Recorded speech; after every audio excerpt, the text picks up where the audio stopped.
95% हिंदू जाता है मकबरों पे अपने कारोबार चलाने के लिए, बच्चे मांगने के लिए जाते हो वहां, सिरे सिरे से फरेबी अपना कारोबार मांगने जाते हो, अपना बच्चे मांगने जाते हो वहां पर।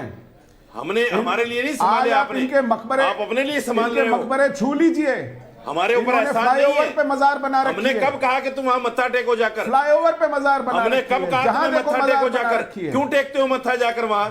नहीं, अब कहाँ मत्था टेका जा रहा है? अब तो अदालत में एक के बाद एक याचिका दाखिल की जा रही है। अब तो एक के बाद एक याचिका अदालत में दाखिल की जा रही है तमाम मकबरों पर। महंत राजूदास, ठीक है माफ कीजिए, केवल महंत राजूदास की आवाज।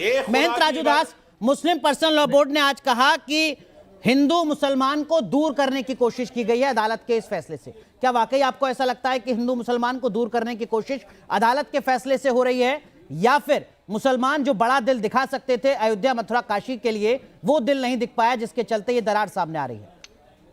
नहीं, देखिए जिस प्रकार से मुस्लिम पर्सनल लॉ बोर्ड भटक चुका है, मुस्लिम पर्सनल लॉ बोर्ड इसलिए भटक चुका है कि आप समझो कि हमारे अंदर कितना धैर्य है। इतना दिनों से हम लड़ाई लड़े हैं, कोई किसी के दबाव, किसी की जोर, किसी के जबरदस्ती भी किसी ने तो मुझको दिया नहीं, कोर्ट के आदेश के द्वारा दिया है, वो भी एक दिन नहीं, 33 वर्ष की लड़ाई के बाद। लेकिन जिस प्रकार से मुस्लिम पर्सनल लॉ बोर्ड का दिमाग खराब हो चुका है, वो हिंदुस्तान में दंगा कराना चाहता और कुछ नहीं। सीधे तौर पे मुस्लिम पर्सनल लॉ बोर्ड को भंग कर देना चाहिए, क्योंकि वो देश में अमन शांति नहीं चाहता है, वो चाहता है कुछ न कुछ हो जिससे इनकी रोजी रोटी चले। देश अब शांति चाहता है, दंगा और बवाल नहीं चाहता है। अगर मुझको दंगा और बवाल अनुराग जी करना होता तो क्या इतना दिनों तक हम कोर्ट की लंबी लड़ाई लड़ते? क्या एक बार आह्वान करते? हिंदू जाग चुका है, हिंदू के अंदर जागृति आ चुकी है, हिंदू समर्थवान हो चुका है, हिंदू सबल हो चुका है। लेकिन मुझको विश्वास है संविधान में, और संवैधानिक तरीके से लड़ाई लड़कर और हम मुझको फैसला मिल रहा है, तो इसमें मुझको लगता है किसी को तकलीफ नहीं होना चाहिए। दूसरी बात और मैं थोड़ा सा वक्त और लूंगा। अभी रशीदी साहब कह रहे थे कि मजार पर हिंदू जाता है रोजगार के लिए, रोजी के लिए, अपने लिए जाता है। कितनी दुर्भाग्य की बात है, कितनी दुर्भाग्य की बात है ऐसे शब्दों का प्रयोग करना। मुझको लगता है हिंदुस्तान में सिर्फ सनातन संस्कृति ही मिला था इनको, क्या अलग और मस्जिद नहीं बना सकते थे क्या? ये सारे के सारे आतंकवादी विचारधारा के लोग हैं जो अमन शांति नहीं चाहते थे। तब भी क्या जरूरत था भगवान कृष्ण की जन्मभूमि पर मस्जिद का निर्माण करना? क्या जरूरत था ज्ञानवापी पर मस्जिद का निर्माण करना? क्या जरूरत था अयोध्या में राम जन्मभूमि पर मंदिर का निर्माण करना? बहुत संक्षेप में जवाब दीजिए। उन्होंने किया, और थोड़ा सा अगर जी मौलाना साजिद रशीदी, अगर देश के गुलदस्ते को संभाल कर रखना है, हिंदू मुसलमानों के बीच में दूरी को नहीं बनाना है, तो जो सवाल यहाँ पर महंत राजूदास खड़ा कर रहे हैं, आपको नहीं लगता कि मुस्लिम पर्सनल लॉ बोर्ड को आगे आना चाहिए? काशी भी छोड़ रहे हैं, मथुरा भी छोड़ रहे हैं। मैं कर रहा हूं,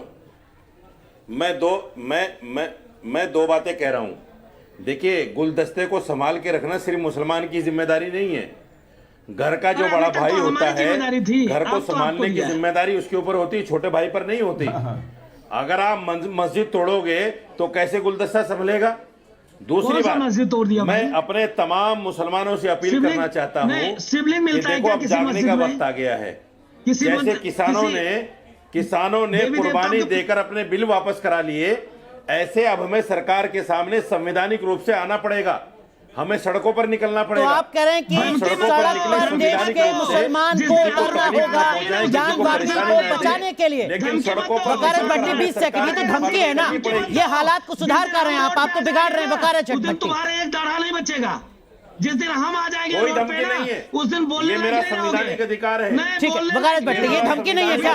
10 सेकंड वकालत भट्टी, केवल वकालत भट्टी, केवल वकालत भट्टी, क्या ये धमकी नहीं है कि देश का मुसलमान सड़कों पर उतरेगा ज्ञानवापी को बचाने के लिए, जो बात मौलाना साजिद रशीदी ने कही अभी? देखिए, मेरा ये मानना है कि देश के नौजवान, खासकर मुस्लिम देश के नौजवानों को चाहिए कि वो पीसफुल तरीके से अब विरोध करना स्टार्ट करे। बिल्कुल मैं कहता हूं सड़कों पे नहीं, ठीक है, नहीं वो तो जमहूरियत की खूबसूरती है पार्लियामेंट तक और मोदी जी के वो तो जमहूरियत की खूबसूरती है। ये कोई चीज का अगर मुसलमान को भी अपनी आवाज नहीं उठा पाएगा, ये पाकिस्तान का माइनॉरिटी थोड़ी है कि अपनी आवाज नहीं उठा पाएगा, ये तो हिंदुस्तान के लोकतंत्र की खूबसूरती है। सुशील पंडित सर माफ कीजिएगा, वक्त थोड़ा कम दे पाया आपको, पूरी तरीके से वक्त यहाँ पर खत्म हो रहा है।